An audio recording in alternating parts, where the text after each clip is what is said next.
अभी तुम्हारी लड़ाई का कारण क्या है? एक छोटी सी कहानी कहता हूं। दो छोटे छोटे साधारण से तिनके बाढ़ की नदी में पड़े हुए साथ साथ बहे जा रहे थे। एक तिनका आड़ा तिरछा हो गया था कि मैं पानी को बहने नहीं दूंगा, ये मुझे बहाकर ले जाने की चेष्टा कर रहा है, मैं इसे अपने को बहाने नहीं दूंगा।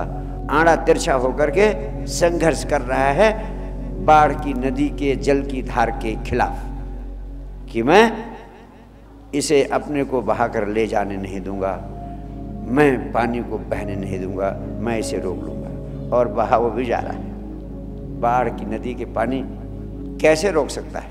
लेकिन वो संघर्ष में लगा है, लड़ रहा है, जूझ रहा है। मैं इस पानी को स्वयं को बहाकर ले जाने नहीं दूंगा, मैं इसको बहने से रोक दूंगा। ये भाव भीतर भरे हुए आड़ा तिरछा हुआ पड़ा है, लेकिन बहा चला जा रहा है नदी के जल के साथ। संघर्ष, जूझ रहा है, पीड़ा में रोकने की चेष्टा कर रहा है। दूसरा तिनका जल की धार पर सवार हो गया है। वो सोच रहा है, वाह, जल की धार इतना तेज बह रही है, मैं इसको बहा ले जाऊंगा। वो उस पर सवार हो जाता है, उसके साथ बहने लगता है।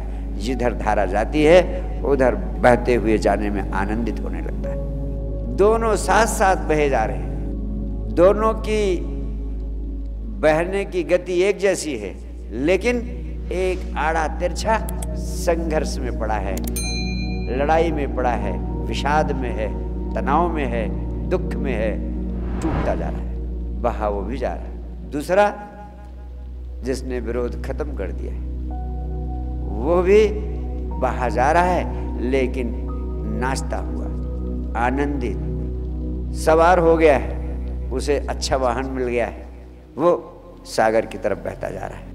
एक दिन का गति दोनों की वही है, मिलना दोनों को वही है, लेकिन अस्तित्व में सब कुछ स्वतः हो रहा है। ऐसे तुम्हारी जिंदगी में सब कुछ स्वतः हो रहा है। तुम्हारी पीड़ा का कारण सिर्फ इतना है कि तुम संघर्ष में लगे हो कि मैं रोक लूंगा, मैं बदल दूंगा, मैं ऐसा कर दूंगा, मैं वैसा कर दूंगा, भीतर से भी बाहर से भी। इसीलिए तुम टूटते हो, यही तुम्हारे दुखों का कारण है। अगर तुम दुखी हो तो इसका मतलब तुम्हारे जीवन में संघर्ष की राह तुमने पकड़ रखी। अगर तुम्हारी जिंदगी में तनाव है तो इसका मतलब उस आड़े तिरछे पड़े तिनके की तरह तुमने जीवन दर्शन अपना रखा है। और अगर तुम आनंदित हो, अगर तुम प्रफुल्लित हो, अगर जीना तुम्हारे लिए नृत्य बन गया है, सौभाग्य बन गया है, उत्सव बन गया है, तो तुम उस तिनके की तरह हो जो बाढ़ की नदी के जल की धार पर सवार हो गया है, संघर्ष छोड़ दिया है और नाचता हुआ बहता चला जा रहा है। वो साक्षी हो गया है, कर्तापन का भाव हट गया है। पहला तिनका कर्तापन के भाव से भर गया है। इस अस्तित्व में होना तो सब कुछ उसकी मर्जी से ही है। जब सब कुछ उसकी मर्जी से होना है तो उसकी मर्जी को जानने का उपाय सिर्फ इतना है, जो कुछ तुम्हारे जीवन में हो रहा है उसके प्रति स्वीकार का भाव आ जाए। जैसे ही स्वीकार का भाव आ जाता है वैसे ही दुख की हवा निकल जाती है, तनाव की हवा निकल जाती है। जैसे हो उसी से राजी हो जाओ। अब एक करोड़पति है, बेहद तनाव में है, बेहद चिंता में है, आपसे 1000 गुना चिंता में है, क्योंकि उसे अरबपति बनना है। उसके पास तो 10 फैक्ट्रियां ही हैं, उसे 100 फैक्ट्री का मालिक होना है।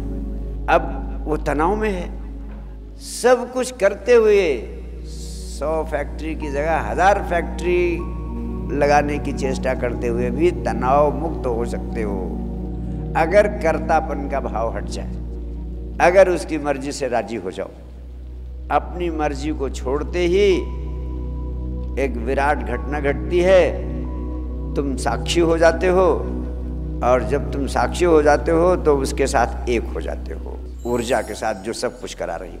जिस समय आप उसके साथ राजी हो जाते हो कि हमारी जिधर ले चलें उधर मैं चलता जाऊंगा, तब तुम अस्तित्व के साथ जुड़ गए।